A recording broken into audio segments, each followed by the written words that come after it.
তবে এদিককার মা বোনরা তো অনেক ভালো। মা বোনরা পর্দা করে নামাজ কোরআন পড়ে, আর স্বামীর গায়ে তেল পায়ে তেল দেয়, স্বামীর সেবা করে। করে কি করে না? করে কি করে না? ও বলছে করে না। করে না, শুকরি করছো কেন? করে। এ বাবাজিরা ভাইরা, বদনাম করে দিও না। শোনো, তবে আমাদের বর্ধমান ডিস্ট্রিক্টের মেয়েরা একটু ফ্যাশনে চলে। সারাদিন যদি মেহনত করে আসি, সালমান মা এক গ্লাস ঠান্ডা পানি দাও তো, বলে কলসিতে আছে ঢেলে খাও তো, সুর করে বলে খাও তো, দেবে না। এ বাবা, আমি বছরে দুবার তিনবার নানির বাড়ি যাই। কেন জানো? ছোটবেলায় নানা নানি মারা গেছে, আত্মীয় স্বজনরা সব আছে, দান সাদকা আত্মীয়দের একটু আগে দেখতে হয়, করতে হয়। জি, একটু আত্মীয়দের আগে দেখতে হয়।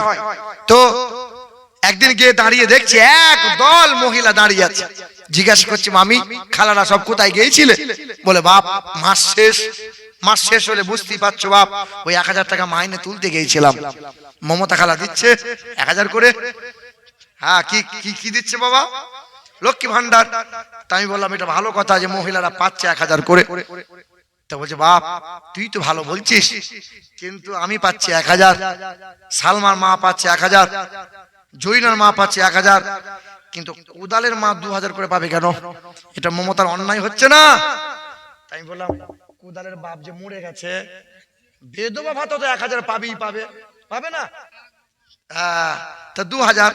তখন আমার হাতটা ধরে বলছে বাপ দেশ বিদেশ করছিস, কত জায়গায় জলসা করছিস বাপ, দোয়া করতে পারছিস না? আরে দোয়া করে দে বাপ। আর কি দোয়া করব? বলে দোয়া করে দে বুড়ো যেন মরে যায়, কারণ মরে গেলে আমি বসে বসে 2000 পাবো। এ বাবা, না না, এখানকার মা বোনটা সেই রকম নয় যে আপনার অমঙ্গল কামনা করে। এখানকার মা বোনটা ভালো। তবে বুকে হাত রেখে বলো তো বাপ, আজ পর্যন্ত শুনেছো যে কোনো মহিলা হার্ট অ্যাটাক করে মরে গেল? না। বর্তমানে চিকিৎসা বিজ্ঞান বলছে 100-র মধ্যে 98টা পুরুষ মানুষ হার্ট অ্যাটাক করে মারা যায়।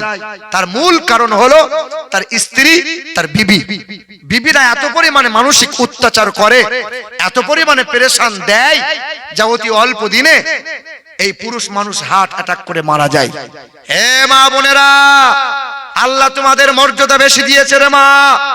তোমাদের জন্য জান্নাত পাওয়া অত্যন্ত সহজ। জি, নবী বলেন একটা কন্যা, যেই ঘরে কন্যা ভূমিষ্ঠ হয় রহমত বরকত নাজিল হয়। যে একটা কন্যা মানে বাবার কাছে রহমত, এই কন্যা বড় হয়েছে ভাইয়ের কাছে আমানত, এই কন্যা বিবি হয়েছে স্বামীর কাছে নিয়ামত, এই কন্যা মা হয়েছে মায়ের পায়ের তলায় জান্নাত। মহিলাদের এত পরিমাণে মর্যাদা ইসলাম দিয়েছে, অন্য জাতি অন্য ধর্ম দিতে পারে নাই। নবী বলেন ওয়াল মারআতু ইযা সাল্লাত খামসাহা ওয়া সামাত সাহরাহা ওয়া হাসানাত ফারজাহা ওয়া আতাআত যাওজাহা ফালতাদখুল মিন আই আবওয়াবিল জান্নাতি শাআত। নবী আমার বলেন যে মহিলার 4 গুণ ভালো। 1 নম্বর, মহিলা 5 ওয়াক্ত নামাজ পড়ে, রমজান মাসে রোজা রাখে, স্বামীর সেবা করে, স্বামীকে তুইতুকারি করে না, স্বামীকে ভাষা খারাপ করে না, স্বামীকে গালমন্দ করে না, স্বামীর সেবা করে। 4 নম্বর হলো ওই মহিলা বেহায়াই চলে না, বেপরদাই চলে না, পরপুরুষের সাথে ফোনে গল্প করে না। 4 গুণ ভালো যে মহিলা করে নিতে পারে, নবী আমার বলেন জান্নাতের 8টা দরজা আল্লাহ খুলে দেবে। যে কোনো দরজা দিয়ে ওই মহিলা হাসতে হাসতে জান্নাত চলে যাবে। অত্যন্ত মহিলাদের জন্য জান্নাত পাওয়া সহজ। এ বাবাজিরা ভাইরা আমার, ও মা বোনেরা, তুমি একজন যেমন মা, আমার মাও একজন মা, বড় পীরের মা একজন মা, খাজা গরিব নওয়াজের মা একজন মা, বাবা নিজামউদ্দিন আউলিয়ার মা একজন মা, বাবা কুতুবউদ্দিন আউলিয়ার মাও একজন মা। তোমাদের মতো মায়ের পেট থেকে কত নবী রাসূল পয়গম্বর এলো, তোমাদের মতো মায়ের পেট থেকে কত ওলি আউলিয়া দরবেশ এলো, তোমাদের মতো কত মায়ের পেট থেকে হাফেজে কোরআন আলেমে দ্বীন এলো। এ মা, তুমি 2টা 3টা সন্তানের মা, কত মহিলার বাচ্চা হয় না, বন্ধা হয়ে গেছে, রাত দিন কান্না করে। এ মা, দুইটা তিনটা সন্তান পৃথিবীতে এলো রে মা, তুমি তোমার সন্তানকে হাফেজ বানানো লাগবে না, আমাদের মতো হুজুর বানানো লাগবে না, মৌলবী বানানো লাগবে না, তোমার ছেলেকে মিশনে পড়াও, তোমার ছেলেকে ইংলিশ মিডিয়ামে পড়াও, তোমার ছেলেকে ডাক্তার করাও, তোমার ছেলেকে মাস্টার করাও, তবে তোমার ছেলেটা যেন বিয়াদব না হয়ে যায়, ছেলে যেন কোরআন পড়নেওয়ালা ডাক্তার হয়, কোরআন পড়নেওয়ালা মাস্টার হয়, কোরআন পড়নেওয়ালা ইঞ্জিনিয়ার হয়, কোরআন পড়নেওয়ালা পুলিশ হয়। হ্যাঁ, আদর্শবান সন্তান যখন তৈরি হয়ে যাবে, বাপ মা কবরে শুয়ে যাবে, বাপ মা ওই কোরআন পড়নেওয়ালা সন্তানের কারণে, নেককার ছেলে মেয়েদের কারণে বাবা মা কবরে শুয়ে শুয়ে জান্নাতি বাতাস পাবে। তবে হ্যাঁ, মাটি ভালো হলে গাছ ভালো হয়, গাছ যদি ভালো হয় ফল ফলনটা ভালো হবে, কারখানা যদি ভালো হয় কারখানা প্রোডাক্ট ভালো হবে। এ মা, তুমি যদি ভালো হও, কোরআন পড়নেওয়ালে হও, পর্দাশীলা হও, নামাজি হও, বাপ মা যদি ভালো হয় ছেলেটা নেককার হবে, আর মা যদি সিরিয়াল ওয়ালি হয়, বাপ যদি গেঁজাখোর হয়, ওর ছেলেটা বড় হয়ে বাপের কাছে বিড়ি চেয়ে খাবে। আব্বা একটা বিড়ি দাও, বাপ তুমিও খাও আমিও খাই। হ্যাঁ, বাপগুলোও তো তেমন তৈরি হয়েছে, রাত দিন ছেলেটা মোবাইলে খোঁচা মারে, বাপ কিছু বলে না। বা রাত দিন ছেলেটা মোবাইলে খোঁচা মারে, ভোরের বেলায় মোবাইল দেখে, রাতের বেলায় খাবার আগে মোবাইল দেখে, বাপ কিছু বলে না। ছেলেটা চুল কেটে এসছে চারিদিকটা নেড়া, আর মধ্যখানে ঠাড়ো করে এসছে, বাপ কিছু বলে না, বাপ তো মরে গেছে, বাপ বলবে কি করে? বাপ বলছে আমার ছেলে নেককার হচ্ছে। তোমার ছেলেকে কুলাঙ্গার বানাচ্ছ, একদিন এই ছেলে তোমাকে খেতে দেবে এ আশা করিও না। কিছু কিছু লোক আবার বলে, হুজুর বাপ মাদের জন্য একটু বায়ান করতে পারছেন না, আজকাল ছেলেরা দেখছে না, কচু দেখবে। তুমি ছেলে মানুষ করেছো, তোমার এলাকার যত হাফেজ মাওলানা আছে, একটা হাফেজ মাওলানার নাম বলে দাও। বাপ মাকে খেতে দেয় না তারা, একটা হাফেজ মাওলানার নাম বলে দাও। সুদের কারবার করে তারা, বাজারে গিয়ে লটারি কাটে তারা, একটা হাফেজ মাওলানার নাম বলে দাও। গাঁজা খায় তারা, আর বন্ধনের লোন আনতে তার বিবিরা যায় তারা। না না, হাফেজ কোরআন যারা, যাদের বুকে কোরআন আছে নবী আছে, তারা বাপ মাকে কষ্ট দিতে পারে না। যাদের বুকে নবী আছে কোরআন আছে, তারা সুদের কারবার করতে পারে না, লটারি কাটতে পারে না, জুয়ার আসরে বসতে তারা পারে না। কোরআন কোরআন কোরআন। আল্লাহ বলে, এ বান্দা, এ বান্দা। ও মুরব্বি, বসার জায়গা পাচ্ছে না, নালে উপর দিকে চলে আসেন আপনি। না না, ভালো করে বসতে দেন। এ বাবাজিরা, ভাইরা আমার, এ মা বোনেরা আমার, সোনার টুকরো বন্ধুরা, তুমি নেককার হও, তোমার ছেলেটাকে নেককার বানাও। বাবাজিরা, ভাইরা আমার, ইংল্যান্ডের একটা স্কুলে খ্রিস্টান মিশনারিতে শত শত ছেলেরা, খ্রিস্টানদের ছেলেরা লেখাপড়া করে, হাতে গোনা কয়েকজনা মুসলমানের ছেলে লেখাপড়া করে। হ্যাঁ, স্কুলের মাস্টার সকালবেলায় জিজ্ঞাসা করছিল, খোকা তুমি বড় হয়ে লেখাপড়া শিখে কি হবে? বলে মাস্টার হব। তুমি বড় হয়ে কি হবে? ডাক্তার হব। তুমি বড় হয়ে কি হবে? এসডিও হব। কেউ বলে বিডিও হব, কেউ বলে আর্মি হব, কেউ বলে পুলিশ হব, কেউ বলে এমএলএ এমপি হব, কেউ বলে নেতা হব। কিন্তু একটা 11 বছরের ছেলে, মুসলমানের ছেলে, যখন তারে মাস্টার জিজ্ঞাসা করে, খোকা লেখাপড়া শিখে বড় হয়ে কি হবে? বলে মাস্টার হব না, ডাক্তার হব না, আমি বড় হয়ে সাহাবী হতে চাই। কি হতে চাই?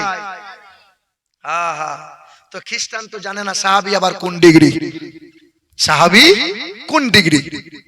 এ মুসলমান বাবারা, ভাইরা আমার, সকালবেলায় মাস্টার তার বাড়িতে চলে গেল, তার বাবাকে জিজ্ঞাসা করলো, বাবা আপনার ছেলের বড় মেধা, বড় বুদ্ধি। তবে আজব একটা উত্তর পেলাম।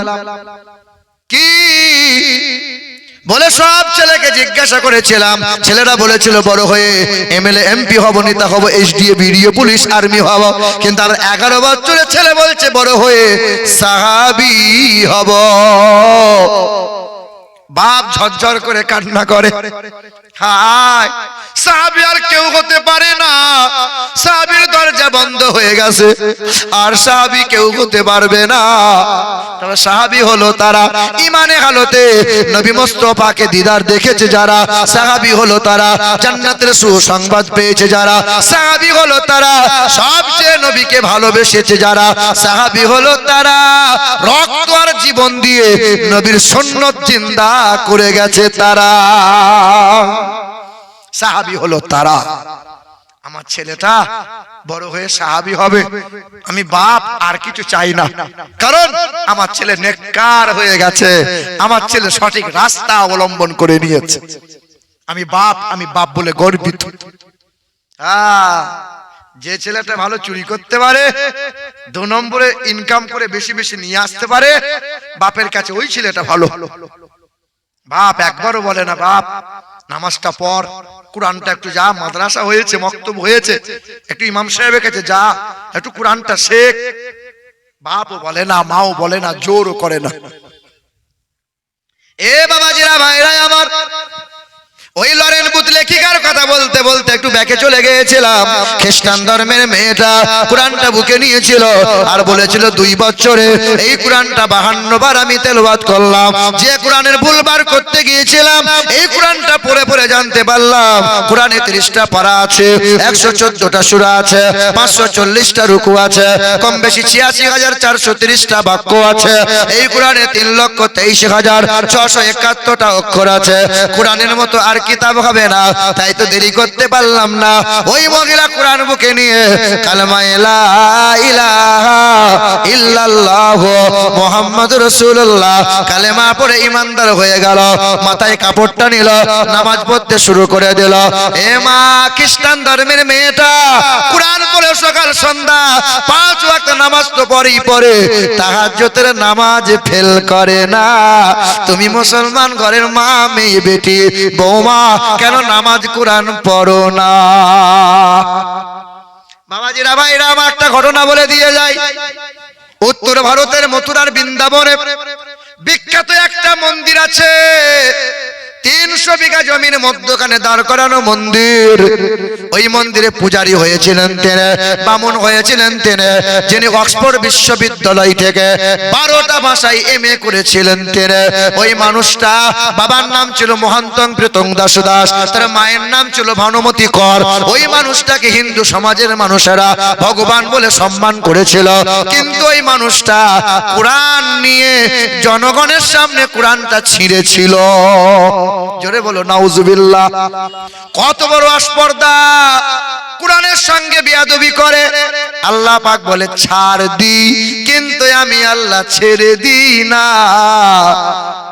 আর আমি আল্লাহ পাক যারে পছন্দ করে নেব, বেয়াদবি করলে একদিন তাদের বুকে কোরআন ধরিয়ে আমি আল্লাহ বিশ্বের মানুষকে জানিয়ে দেব। এবার চা নিয়ে এসে বালতি করে মনে হচ্ছে।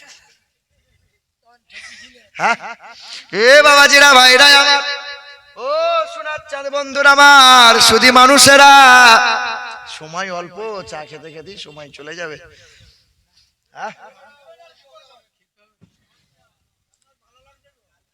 না, আবার টাইম সব সেটিং করা আছে। হ্যাঁ, চলবে তো নাকি? এ বাবাজিরা ভাইরা আমার, ও সোনার চাঁদ বন্ধুরা আমার, শুধু মানুষেরা কোরআনটা ছিঁড়েছিল আর জনগণের সামনে প্রিয় পাত্র হয়ে গেল। সবাই খুশি হয়েছিল। মুসলমানদের কলিজায় আঘাত হলো, কোরআন নিয়ে বেয়াদবি করে। কিন্তু এই মানুষটা বছর খানেক পার হয়ে গেল, দিল্লির বিমানবন্দরে গিয়েছিল। কিছু মানুষ, এই ব্রাহ্মণ মানুষটা নজর করে দেখে, একটা বিমান থমকে গেল। বিমানের সিঁড়ি ধরে পা পা করে কিছু মানুষ আসতেছিল। দেখে মাথায় টুপি আছে, গালে দাঁড়িয়ে আছে, তবে হাতে যেন পানির জার আছে, জার। ব্রাহ্মণটা ছুটে গিয়ে জিজ্ঞাসা করে, বাবা আপনারা কারা? বলে আমরা মক্কা মদিনা থেকে আসছি রে বাবা, আমরা হলাম হাজী সাহেব। বলে হাতে আপনাদের কি আছে? বলে পানি। বলে এই দেশে কি পানি নাই? বলে এটা সাধারণ পানি নয়, এটা হলো জমের পানি। এখানে কোন হাজী সাহেব আছেন গো? কেউ আছেন হাজী সাহেব? আল্লাহর হাজী বান্দা কেউ নাই? গেছে গেছে। আরো অনেক মানুষ কিন্তু হজ সব ফরজ হয়ে আছে, টাকা সব ব্যাংকে ভরে রেখেছেন।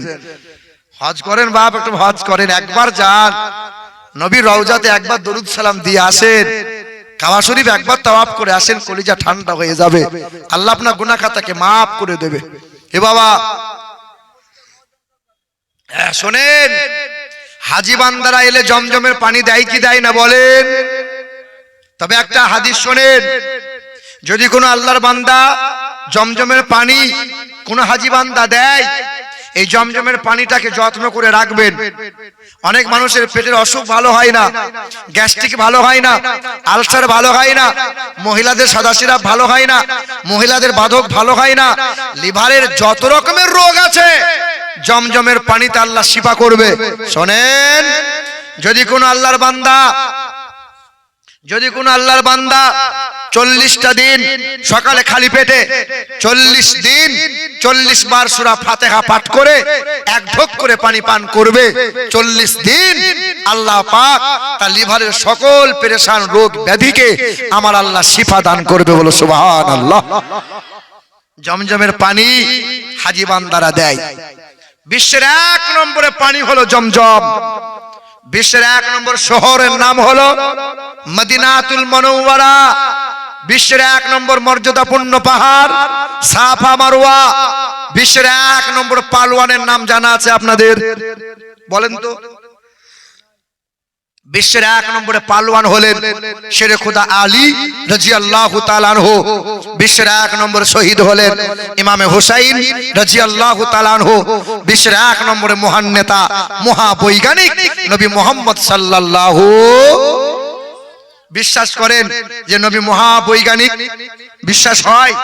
জর্জ বার্নার্ড শ বললেন যে I believe if a man like the great scientist or prophet সাল্লাল্লাহু আলাইহি ওয়াসাল্লাম, আমি বিশ্বাস করি নবী মুহাম্মদ সাল্লাল্লাহু আলাইহি ওয়াসাল্লাম বিশ্বের মহান নেতা, মহাবৈজ্ঞানিক। এখনো ইংল্যান্ডের ব্রিটিশ মিউজিয়ামে সাদা পাথরে কালো কালি দিয়ে লিখে রেখেছে খ্রিস্টানরা। কি লিখে রেখেছে জানো? লিখে রেখেছে as a leader, as a teacher, as a father, as a commander, as a lawmaker, Muhammad is the superman of the world.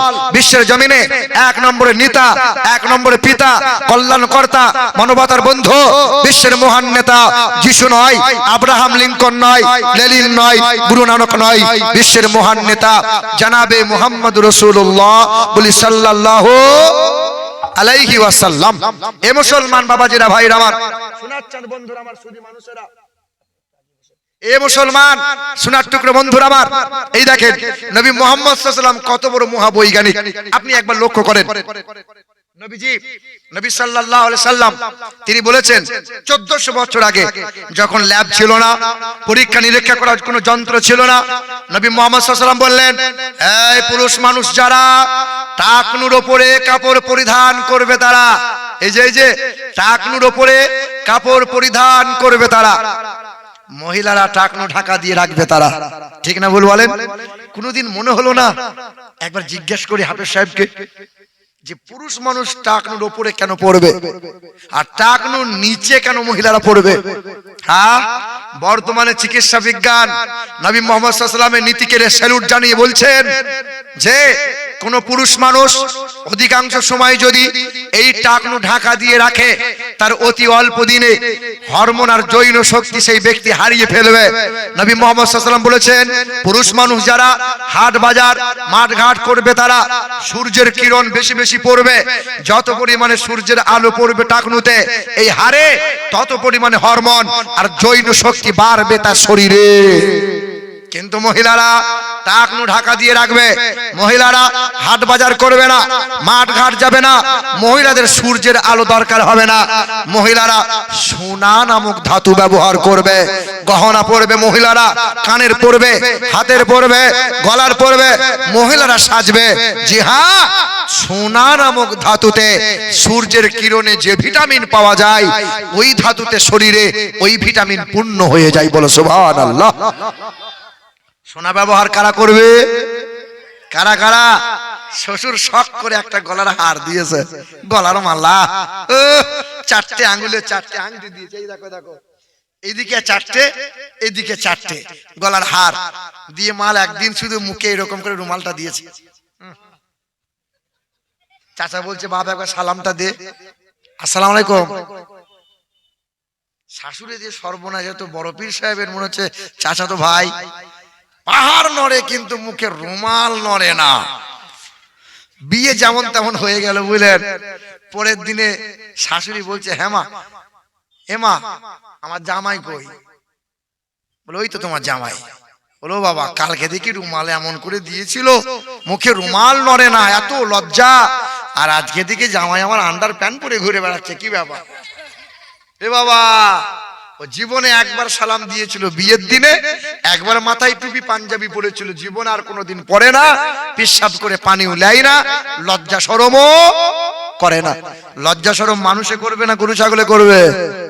হ্যাঁ, রাস্তার ধারে গাড়িটা বাইকটা দাঁড় করিয়েছে, আমার চোখে দেখা, জুম্মার দিনে নামাজ পড়ে ও বেরিয়েছে, আমিও বেরিয়েছে, মোটরসাইকেল নিয়ে আসছে, আমিও আসছি, মাথার টুপি এখনো খোলে নাই, গাড়ি দাঁড় করিয়ে ছটছট করে সিলিন্ডার বার করে বাম হাতে করে ধরে ঠুকে দিল, আর ডান হাতে করে বিড়িটা টানতে টানতে চলে গেল। বাঁ হাতে নরম বিড়ি, ডান হাতে গরম বিড়ি। লজ্জা শরম আছে বলছো বাপ? হ্যাঁ, লজ্জা শরম কুকুর বিড়াল করে না, মানুষের তো করা দরকার ছিল, ঠিক না ভুল বলো? এ বাবাজিরা ভাইরা আমার, এই দেখেন পুরুষ মানুষ সোনা ব্যবহার করবে করবে। বিয়ের দিনে ঈদ বকরা ঈদে পুরুষ মানুষটা দেখি বগল পর্যন্ত মেহেদি লাগাচ্ছে। এই যে পুরুষ মানুষ মেহেদি লাগানো হবে না, পুরুষ মানুষ হাত রঙিন করবে না, হাত রঙিন মেহেদি লাগাবে শুধু মহিলারা, হাত রঙিন করবে মহিলারা, পুরুষ মানুষের হাত রঙিন করা যায় না। 2 নম্বর একটা উদাহরণ দেই, নবী কত বড় মহাবৈজ্ঞানিক আপনি দেখেন। নবী মুহাম্মদ সাল্লাল্লাহু আলাইহি ওয়াসাল্লাম বললেন, হে আমার উম্মতেরা, তোমরা যখন শয়ন করবে ডান কাত হয়ে শুবে, শয়ন করবে ডান দিকে কাত হয়ে। আমরা তো উপর হয়ে শুই, কেউ যেমন পারি তেমন শুই, কিন্তু শুতে হবে কোন কাত হয়ে? ডান কাত হয়ে। পৃথিবীর ডক্টর চিকিৎসা বিজ্ঞানটা বলছেন, কোন মানুষ যদি ডান কাত হয়ে শোয়ার অভ্যস্ত করে, এই যে হার্ট আছে বাম দিকে, ওই মানুষটা হার্ট অ্যাটাক থেকে রেহাই পেয়ে যায়। ডান দিকে শোয়ার অভ্যস্ত করার হওয়ার কারণে হার্ট রেস্ট পায়, হার্ট অ্যাটাকে তার মৃত্যু হয় না। বলো সুবহানাল্লাহ। নবী মুহাম্মদ সাল্লাল্লাহু আলাইহি ওয়াসাল্লামের মতো মহাবৈজ্ঞানিক পৃথিবীতে 2টা হবে। মুসলমান বাবারা ভাইরা আমার, উত্তর ভারতের মথুরার বৃন্দাবনে বিখ্যাত একটা বামুন আছে, বিখ্যাত ব্রাহ্মণ আছে। এ সোনার টুকরো বন্ধুরা, ওই ব্রাহ্মণ মানুষটা বলেছিলেন, ও আল্লাহর হাজী বান্দারা, জমজমের পানি একটু দাও। ভুলে যাবেন না, লাইনে থাকবেন আপনি, ব্যাকে নিয়ে আপনাকে লাইনই মেন লাইনে নিয়ে আসবো। ভাবছেন কট লাইন যাচ্ছে, সে গেল কোথায়? না না, ঘুরে আসবো যে। এ বাবাজিরা ভাইরা আমার, ব্রাহ্মণ বলছেন, বাবা হাজী সাহেব, জমজমের পানি কি একটু দেওয়া যাবে? জমজমের পানি একটু নিলেন, দিল্লির বড় ল্যাবে নিয়ে গেলেন, পরীক্ষা করতে দিলেন। 10 বার পরীক্ষা হয়ে গেল। ব্রাহ্মণকে বললেন, স্যার 10 বার পরীক্ষা করলাম, পৃথিবীতে সব পানিতে কিছু না কিছু জীবাণু পেলাম, তবে আজকে এমন একটা পানি পরীক্ষা করলাম, বিন্দু মাত্র তাহাতে কোনো জীবাণু নাই। তবে এই পানি বিশ্বের 1 নম্বরে পানি।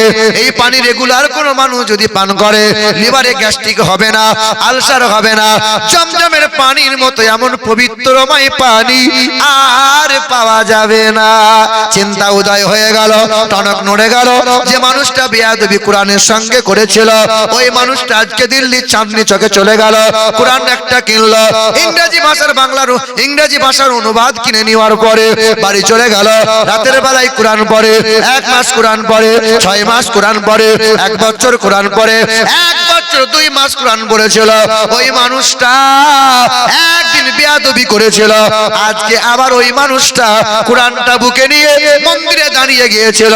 হাজার জনতার সামনে চিৎকার করে বলেছিল, বেদ বলো, রামায়ণ বলো, মহাভারত বলো, সব জায়গাতে নবী নবী নবীজির গুণগান করা হয়েছে।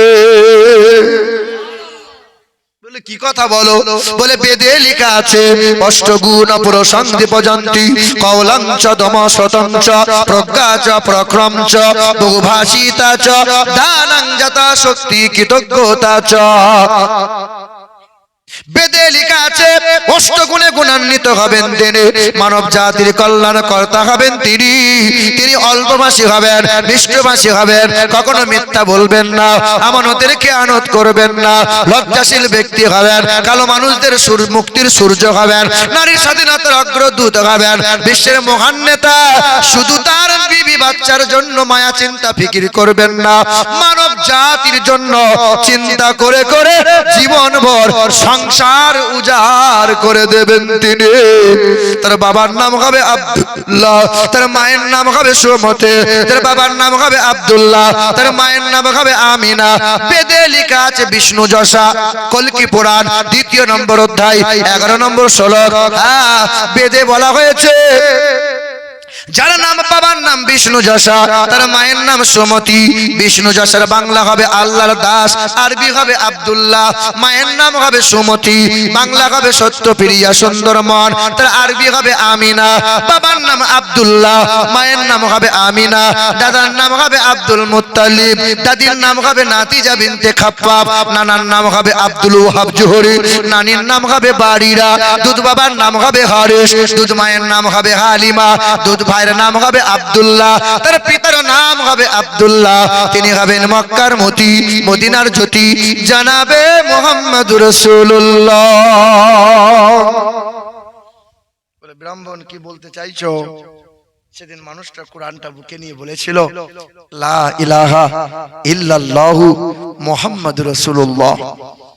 বলে তুমি কালেমা পড়লে বেরিয়ে যাও এখান থেকে, বেরিয়ে যাও। বার করে দিয়েছিল। 12টা ভাষায় এমএ করার সাধারণ মানুষ ছিল না। অক্সফোর্ড বিশ্বের 1 নম্বর বিশ্ববিদ্যালয়, 12টা ভাষায় এমএ করা ব্যক্তি ছিলেন তিনি। তাকে এমন করে মেরেছিল, গোটা চেহারা ঘা হয়েছিল। কোরআন বুকে নিয়ে বাবার সামনে দাঁড়িয়েছিল, ছুটে এসে মা কান্না করে বলেছিল খোকা কলেমা পড়লি, কোরআন বুকে নিলি, আর রক্ত রঙিন হয়ে চেহারা নিয়ে বাড়ি এলি, কলেমা পড়লে কি শরীরে রক্ত ঝরে? বলে বাবা মা শুধু রক্ত নয়, নবীর সাহাবা ছিল যারা জীবন দিয়ে নবীর মোহাব্বত জিন্দা করেছিল তারা। বলেন তো বাপ, ইসলামে সর্বপ্রথমে নবীজির মোহাব্বতে নিজের জীবন দিয়েছিল, সেই ব্যক্তির নাম কি জানা আছে? বলেন। হ্যাঁ, হযরতে সুমাইয়া রাদিয়াল্লাহু তাআলা আনহা। বাহ, সুবহানাল্লাহ।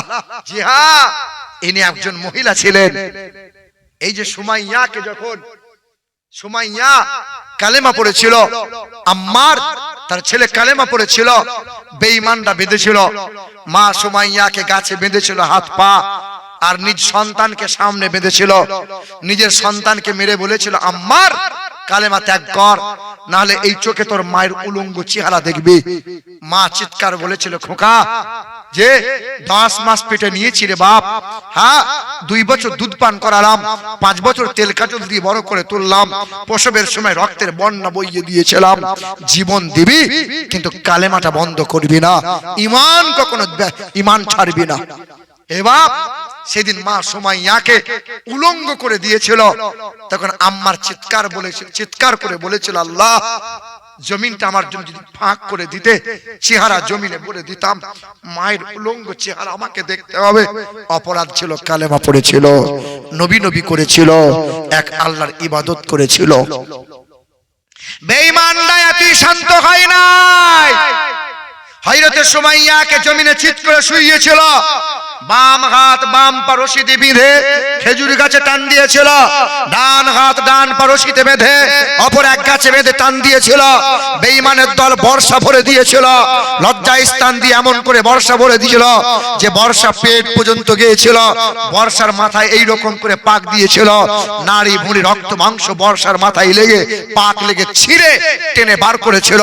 সুমাইয়া থুতু ফেলে বলেছিল বেঈমানের দল রক্ত লিলি মাংস লিলি রক্ত রক্ত মাংস দেহ থেকে বার করলি কর, কিন্তু ঈমান কালেমা জবান থেকে কোনোদিন বন্ধ করতে পারবে না। থুতু ফেলেছিল বেঈমানের মুখে। তখন বেঈমানরা কি করেছিল জানো? মা সুমাইয়ার এই যে ডান হাত ডান পা, বাম হাত বাম পা, দুই দিকে দুই রশি দুই ঘোড়ার পিঠে বেঁধেছিল, একই সঙ্গে চাবুক মেরেছিল। যখন দুই দিকে দুই ঘোড়া দৌড়ে চলে গেল, মা সুমাইয়ার দেহখানা দ্বিখণ্ড হয়েছিল। ইতিহাস সোনার পানিতে লেখা আছে, দ্বিপ্রহরের সময় মা সুমাইয়া শহীদ হয়েছিল।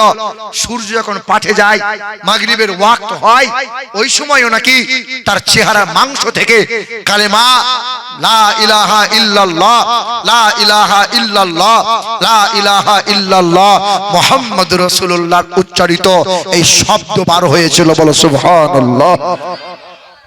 ডক্টর শিব শক্তি সরোজ জি কোরআন বুকে নিয়েছিল, কলেমা পড়েছিল। তখন বাবা মা বিবি সবাই এসে গোসল করে কোরআন বুকে নিয়ে কালেমা পড়ে এলাকা ত্যাগ করে দিল। বাড়ি গাড়ি রইল না, সম্পদ রইল না, জমি জায়গা থাকলো না। সম্পদ কি? এক মুহাম্মাদুর রাসূলুল্লাহ, দ্বিতীয় হলো কালামুল্লাহ। মুসলমান বাবারা ভাইরা আমার, ওই নবীকে মহব্বত করো, ওই নবীর সুন্নাত আদায় করো। একটু লক্ষ্য করে দেখো, যার বুকে কোরআন আছে, যার বুকে নবী আছে, তোমার আমার মধ্যে তফাৎটা একটু দেখো। তুমিও মোবাইল চালাও, এ যুবক ভাইরা, আমিও মোবাইল চালাই। তবে তুমি যখন মোবাইল চালাও, মোবাইলটা অন করে বাম দিকে যাও, আর আমি মোবাইলটা অন করে ডান দিকে যাই, তোমার আমার মধ্যে পার্থক্য দেখো। রাত দিন সকাল সন্ধ্যা ন্যাংটা ছবি দেখে দেখে সময় কাটাও। আমরা মোবাইলটা অন করি, কোরআন পড়ি, তাফসীর গুলো দেখি, শানে নুজুল পড়ি, হাদিস গুলো দেখি, ভালো ভালো ওয়াজিনদের ওয়াজ শুনে শুনে সময় কাটাই। এ বাপ, আমাদের ইশারে নামাজ হলে খাওয়া দাওয়া করার পরে আর জেগে থাকতে পারি না। তোমার আমার ঘরের ছেলেগুলো রাত 12টা না বাজলে বিছানায় পিঠ লাগাবে না। আমাদের ফজর হলে পরে আর আমরা ঘুমিয়ে থাকতে পারি না। তোমার ঘরের ছেলেটা বেলা 8টা না বাজলে ঘুম ভাঙে না। তফাৎ দেখো। তুমি টুপিটা পরতে লজ্জা করো, আর আমার টুপিটা না পরলে আমার লজ্জা লাগে। তোমার দাড়ি চাঁচতে তোমার ভালো লাগে, আর আমার দাড়ি চাঁচার কথা ভাবলে বড় ভয় লাগে। তুমি লম্বা পোশাক পরতে শরম করো, আর আমার লম্বা পোশাকটা না পরলে আমার বড় শরম লাগে। তোমার আমার মধ্যে পার্থক্য দেখো। আমি যখন বাথরুমে যাই, হ্যাঁ, বাম পা দেবো, দোয়া পড়ব, আল্লাহুম্মা ইন্নী আউযু বিকা মিনাল খুবসি ওয়াল খাবাইস। বাথরুমে যাব, বাম পায়ের উপর ভর দিয়ে বসবো। আমি বাথরুমে চলে যাব, আমি বাথরুমে বসবো, তবে হাঁটুর ওপরে কাপড় কিন্তু উঠবে না। তোমরা যখন বাথরুমে বসো, পেশাব করবো অথবা পায়খানায় যাও, বাথরুমে যখন বসো, হাঁটুর ওপরে কাপড় তো দূরের কথা, কাপড়টা কাঁধে তুলে নাও। পিছন দিয়ে কোনো মানুষ যদি দেখতে পায়, মনে হয় সুন্দরবন দেখা যায়। না না, লজ্জা শরমের কথা। হে মুসলমান, ওই মাদ্রাসা তৈরি করেছো তোমরা, তোমাদেরই ছেলেরা লেখাপড়া করে। 6 বছরের ছেলে, 8 বছরের ছেলে, 10 বছরের ছেলে লেখাপড়া করে। একটু নজর করে দেখো, পেশাব করে, লজ্জা শরম করে পেশাব করে, পর্দার আড়ালে পেশাব করে, লুকিয়ে লুকিয়ে বাথরুম করে, হাঁটুর ওপরে কাপড় তুলে পেশাব করে না। খাবার খাই তো দস্তরখানা বিছিয়ে খাবার খায়, নবীর তরিকা মতো চলে তারা। কারণ মাদ্রাসা হলো মানুষ তৈরির কারখানা। এ বাবাজিরা ভাইরা আমার, আমি বলতে চাইছিলাম, আমাদের মতো হুজুর বানাতে হবে না। তোমার ছেলেকে মাস্টার ডক্টর করাও, তবে তোমার ছেলে যেন বিয়াদব না হয়। কমসম তোমার ছেলেটা পাক না পাক চিনতে পারে, বৈধ অবৈধ জানতে পারে, হারাম হালালটা বুঝতে পারে। তোমার ছেলে প্রাথমিক শিক্ষা দাও, যেন জীবনটা সুন্দর করে পৃথিবী থেকে যেতে পারে। এ নওজোয়ান যুবকেরা, তুমি যে কালেমা পড়ো আমার কালেমা তাই, আমি যে কোরআন মানি তুমিও সেই কোরআনকে মানো, তুমি যে কাবা মানো আমারও কাবা তাই, তোমার কাবা আমার কাবা এক, তোমার ধর্ম আমার ধর্ম এক, তোমার কালেমা আমার কালেমা এক, তোমার আল্লাহ আমার আল্লাহ এক, তোমার নবী আমার নবী এক, তোমার কোরআন আমার কোরআন এক, সব এক। পৃথিবীতে এসেছি যখন সবাই কিন্তু একই হালতে এসেছি, মানে ন্যাংটো হয়ে এসেছি না। হাফেজ সাহেব বলে বোধহয় লুঙ্গি পরে এসেছিল। পৃথিবীতে আসার সময় সবার হালত কিন্তু এক ছিল, পৃথিবী থেকে যাব যখন সবার হালত এক হবে, সবার ইন্তেকাল হবে, সবাই আমরা মারা যাব। এ বাবাজিরা ভাইরা আমার, সবার ইন্তেকাল হয়ে যাবে, সবাই গোসল দেয়া হবে, সবার কাপড়ের কাপড় হবে 3 টুকরা। পুরুষ মানুষ যারা মুফতি সাহেব বলে পীর সাহেব বলে 1 টুকরা বেশি হবে না, সবার কাপড়ের টুকরা হবে 3টা, সবার কাপড়ের রং হবে এক না আলাদা? সব তো এক হলো। সব যখন এক হলো, ধর্মের জায়গায় আর আমলের জায়গায় কেন তফাৎ হলে বাবা? তোমরা যুবক ছেলে ব্যবসা করো, চাকরি করো, চাষাবাদ করো, কর্ম করো, কিন্তু নবী ভুলে যেও না, আর কোরআন ত্যাগ করো না। আমার আপনার নবী সবচেয়ে বেশি মোহাব্বত করেছেন আমাদেরকে, উম্মতকে সবচেয়ে বেশি মায়া করেছেন দয়া রাসূল সাল্লাল্লাহু আলাইহি ওয়াসাল্লাম। জি হ্যাঁ, নবী মুহাম্মদ সাল্লাল্লাহু আলাইহি সাল্লাম আম্মা জান আয়েশার ঘরে বসেছিলেন। নবী কত তোমার আমার জন্য ফিকির করেছে দেখো। নবীজি এই রকম বসে আছেন কাঠের চৌকির উপরে, নবী আমার বলছেন আয়েশা। তখন আম্মা আয়েশা সিদ্দিকা দৌড়ে এসে বলছেন লাব্বাইক ইয়া রাসূলুল্লাহ। আল্লাহ রাসূল বলছেন আয়েশা রে, আমার শরীরে একটু হাত দাও, এইদিকে তাকান। তখন আম্মা জান আয়েশা নবীর শরীরে হাতটা বুলিয়ে বলছেন ইয়া রাসূলুল্লাহ, ইয়া হাবিবাল্লাহ, আপনার শরীর যে খুব গরম।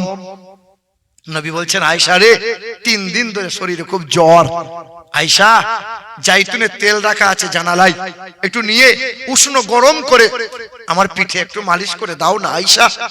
আম্মা আয়েশা দৌড়ে গেলেন। একটু শোনেন আপনি, কলিজা তখন নেড়ে উঠবে। দেখেন না, আম্মা আয়েশা দৌড়ে গেলেন, জাইতুনের তেল উষ্ণ করে গরম করে নবীর পিঠের কাছে দাঁড়িয়ে বলছেন আল্লাহ রাসূল, পিঠের চাদরটা আপনি তুলে ধরেন, পিঠের চাদরটা আপনি তুলে ধরেন, আপনার পিঠে একটু তেল লাগাইয়ে দিই। আম্মা জান আয়েশা তেলটা ডান হাতে করে নিয়েছেন, নবী পিঠের কাপড়টা তুলে ধরেছেন। আম্মা আয়েশা তেলটা নিয়ে ডান হাতে করে পিঠে লাগাতে যাবেন, হাতটা টেনে নিয়েছেন, হাত থমকে গেছে। মা আয়েশার ঠোঁট দুটো থরথর করে কেঁপেছিল, চোখের কোণা দিয়ে গরম পানি টস টস করে গড়িয়ে গেছে। আম্মা জান আয়েশা কাতর কণ্ঠে নবীর কানের কাছে বলছেন আল্লাহ রাসূল, আল্লাহ রাসূল, আমি কতদিন আপনার সাথে সংসার করছি গো নবী, আপনার পিঠ আমি অনেকদিন পরে আমি দেখলাম, দেখার সুযোগ পেলাম। রাসূল, আপনার পিঠে তেল লাগাতে এসেছি, কিন্তু আপনার পিঠ মায়ে ঘায়ের গর্ত গর্ত, খাল খাল, দাগ হয়ে আছে গোটা পিঠ মায়ে গো নবী গো রাসূল। আপনি বলেন ছোটবেলায় কি আপনার এই পিঠে বসন্ত হয়েছিল? আপনার পিঠে কি কখনো পক্স হয়েছিল? আল্লাহর নবীর কষ্টের কথা মনে পড়ে গেছে, পাহাড় যেন বুকে চেপে গেছে। নবী কিছু বলতে চাইছেন, বাক রুদ্ধ হয়ে গেছে, নবী আর বলতে পারছেন না। আম্মা জান আয়েশা আবার বলছেন আল্লাহ রাসূল, আপনার দেহে কি বসন্ত হয়েছিল? আপনার দেহে পক্স হয়েছিল?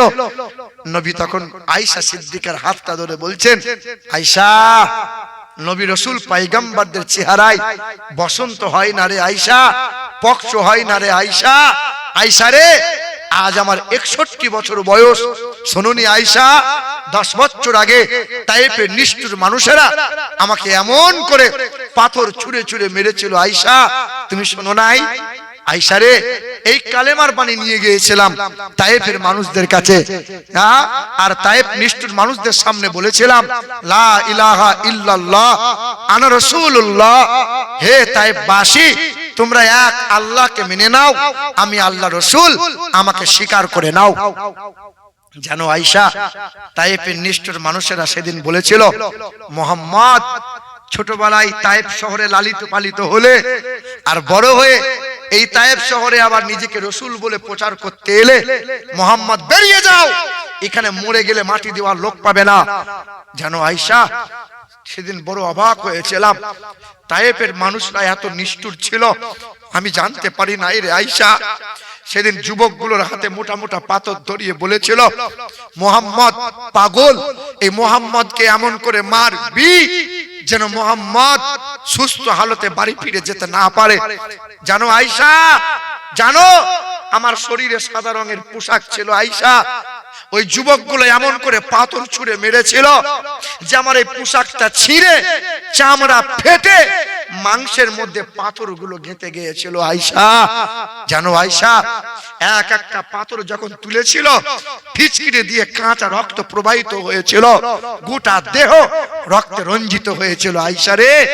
আয়েশা, 10 বছর কেটে গেছে কিন্তু এখনো তোমার নবীর দেহের দাগগুলো মুছে যায়নি। এ আয়েশা, কাল হাসরের কঠিন ময়দানেও আমার দেহের দাগগুলো থাকবে। যখন আমার গুনাহগার উম্মত উম্মতির বিচার করবে আমার আল্লাহ, কিছু কিছু গুনাহগারদের জন্য আল্লাহর আগুন দিতে হবেন, জাহান্নামের অর্ডার দিয়ে দেবেন। ওই সময় আমার মালিকের সামনে গুনাহগার উম্মতকে বাঁচানোর জন্য ছুটে গিয়ে আমার মালিককে আমার পিঠটা দেখাবো।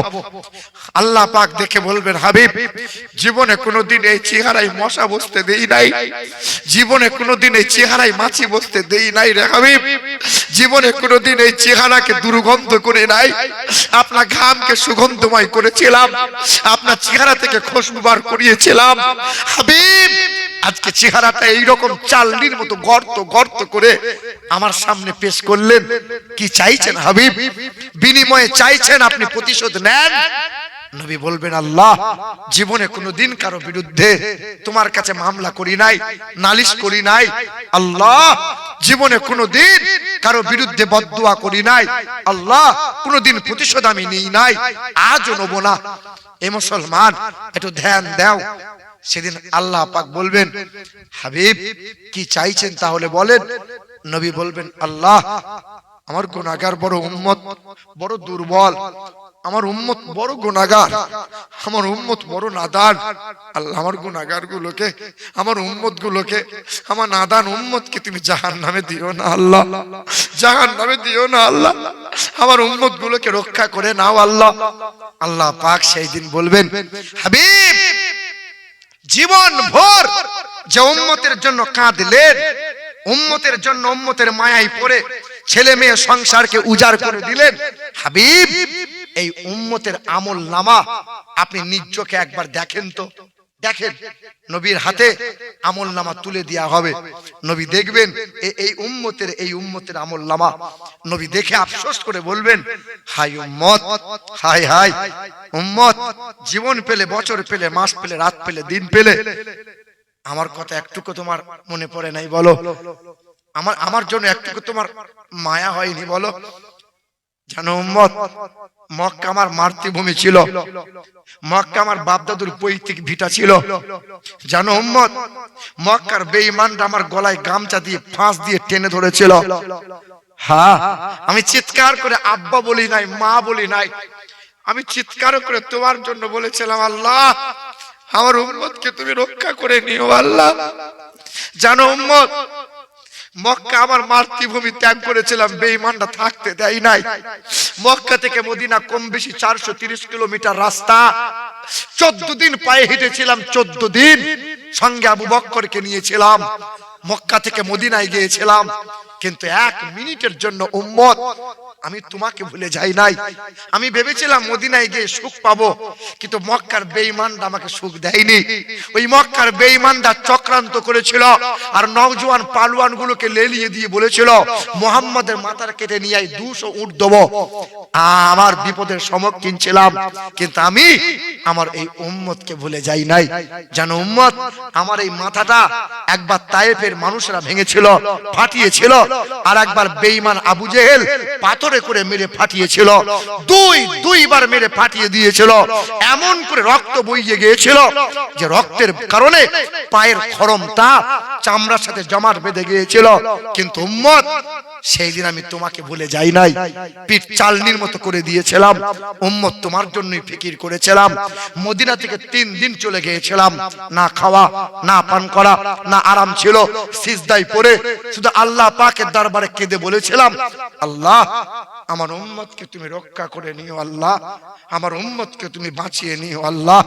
জি হ্যাঁ, নবী আমার মা আম্মাজান আয়েশা বলেন 3 বার চাঁদ উঠেছে, 3 বার চাঁদ ডুবেছে, অর্থাৎ 3 মাস নবীর 9 বিবির ঘরে উনুন জ্বলে নাই, উনুন জ্বলে নাই। নবীকে দেখতাম, নবী মুখ শুকিয়ে থাকতো, নবী মনক্ষুণ্ণ যেন হতো, নবী যেন মুখ মন মিজাজ খারাপ খারাপ মনে হতো।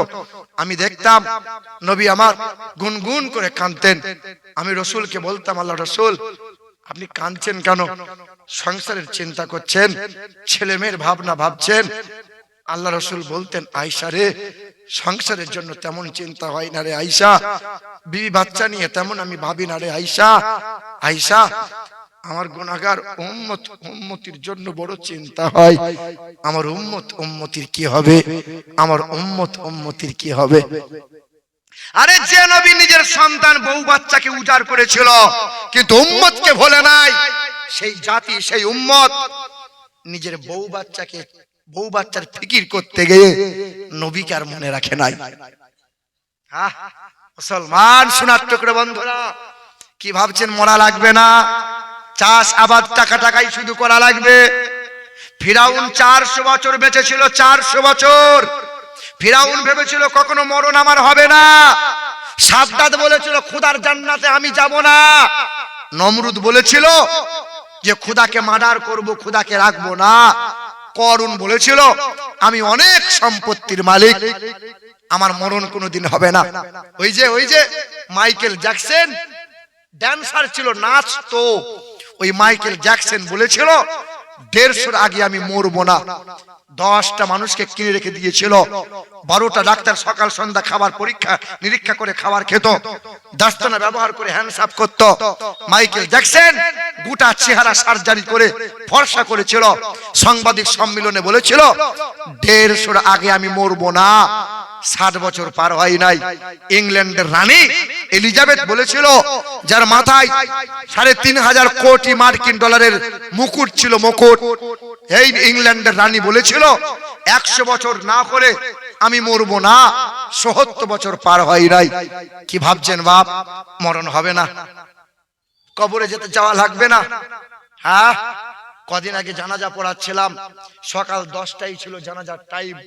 আমি জানাজা পড়াচ্ছিলাম তো কথা বলতে বলতে 5টা মিনিট বেশি হয়ে গেছে।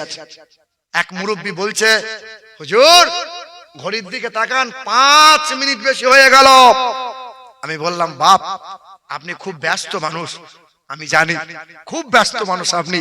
এই যে আপনার চাইতেও এই যে শুয়ে আছে এই মানুষটা বড্ড ব্যস্ত ছিল, ব্যাটা আছে ঠান্ডা হয়ে গেছে।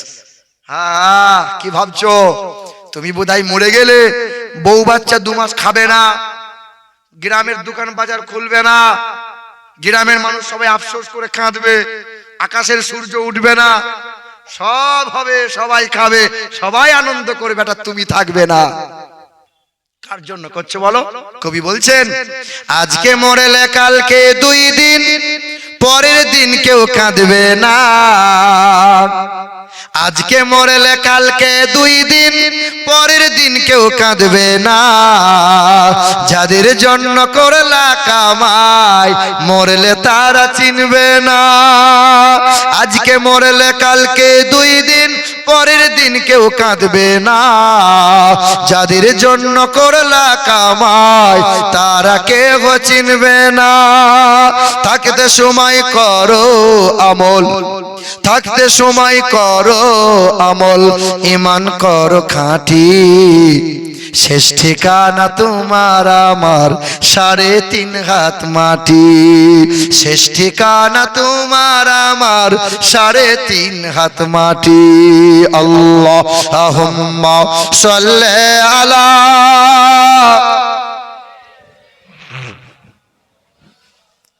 মুহাম্মাদ ওয়া আলা আলি সাইয়্যিদিনা।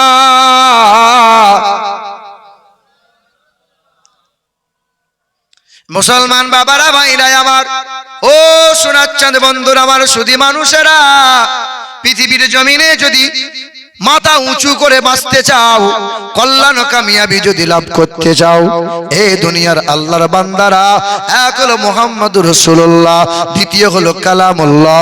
নবী আমার বলেন, ওই ব্যক্তিটা আমাকে মহব্বত করে, মান আহাব্বা সুন্নতি ফাকাদ আহাব্বানি ওয়া মান আহাব্বানি কানা মাগিয়া ফিল জান্নাহ।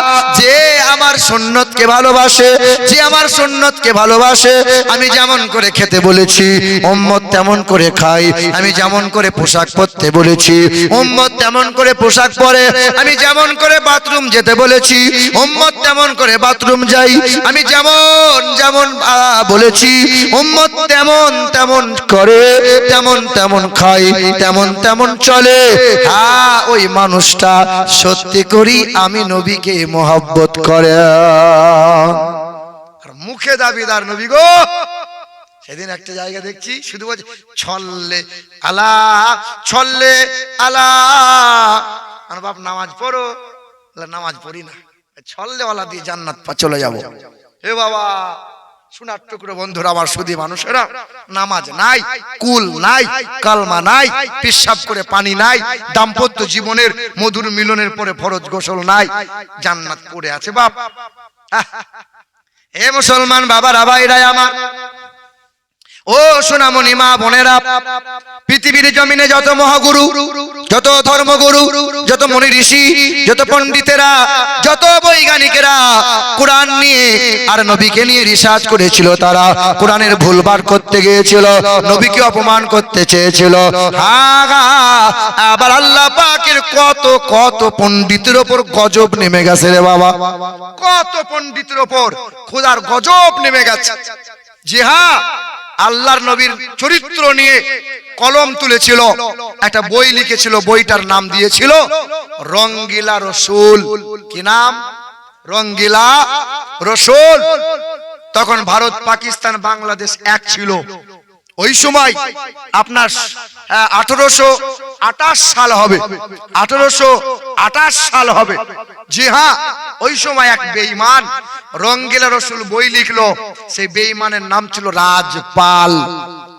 বইটা লেখার পরে বাজারে প্রচার হচ্ছে, বিক্রি হচ্ছে, রঙ্গিলা রসুল, রঙ্গিলা রসুল, রঙ্গিলা রসুল। তা 19 বছরের একটা নওজোয়ান যুবক ছিল, এই যুবক 19 বছরের নওজোয়ান যুবক ছেলে বাজারে গিয়ে এই বইটা কিনে নিল। বইটা কিনে নিয়ে আসার পরে মাকে বলেছিল, মা, এই বইয়ে আমার নবীকে লম্পট বলেছে, নবীকে চরিত্রহীন বলেছে, নবীর সামনে গাল মন্দ করেছে। যে হ্যাঁ, তখন এই নওজোয়ান 19 বছরের ছেলে ইলমুদ্দিন, এই দেখেন আমাদের বক্তা চলে এসেছেন না, বলেন নারে তাকবীর, নারে তাকবীর। আল কোরআনের আলো, আল হাদিসের আলো, সুন্নিয়তের আলো, দ্বীন ইসলাম, নারে তাকবীর, নারে রিসালাত, বলে ইয়া রাসূলুল্লাহ। মুসলমান সোনার টুকরো বন্ধুরা আমার, সুধী মানুষেরা, জি মাশাআল্লাহ, আলহামদুলিল্লাহ, এক মিনিট, এই দেখেন, এ বাবাজিরা ভাইরা আমার, তো নওজোয়ান 19 বছরের ছেলে 5 ওয়াক্ত নামাজ পড়ে। ইসলামের সবচেয়ে বেশি অবদান নওজোয়ান যুবকদের। এই দেখেন 19 বছরের ইলমুদ্দিন ওই রাজপালের ঘরে গিয়ে বড় একটা ভুজালি নিয়ে রাজপালকে হত্যা করেছিল। জি, পুলিশ প্রশাসনের কাছে যখন পাকড়াও হলো, ইলমুদ্দিন জেলে বন্দী হলো, তখন জজ কোর্টে আদালতে প্রশ্ন করেছিল, জিজ্ঞাসা করেছিল, হে ইলমুদ্দিন, রাজপালকে হত্যা করলে কেন বলো? তখন নওজোয়ান 19 বছরের ছেলেটা বলেছিল, আমি তাদের ধর্ম নিয়ে আমরা কোনোদিন গালমন্দ করি না, যারা আমার নবীর চরিত্র নিয়ে কলম তোলে, যারা নবীর চরিত্র নিয়ে আগুন তোলে, পৃথিবীতে বেঁচে থাকার তাদের কোনো অধিকার নাই। স্বইচ্ছায়, স্বজ্ঞানে, সুস্থ হালতে রাজপালকে হত্যা করেছি আমি। ফাঁসির অর্ডার দিয়েছিল জজ কোর্টে, আদালতে ফাঁসি হয়েছিল। জি হ্যাঁ, কোরআন বুকে নিয়ে শেষ তামান্না পূরণ করে ফাঁসির মঞ্চে দাঁড়িয়েছিল, গলায় দড়ি ঝুলেছিল, হাজার হাজার মানুষেরা তারা জানাজায় হাজির হয়েছিল, কবর হয়েছিল। 3 মাস পরে কবর খনন করা হয়েছিল, তখনও লাশ যেমন ছিল 3 মাস পরে লাশ তেমনই পাওয়া গিয়েছিল। ইতিহাস সাক্ষ্য দেয়।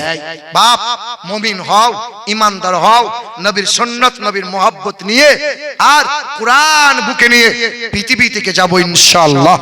বলো ইনশাআল্লাহ। আল্লাহ আমাদের সকলকে তৌফিক দান করেন।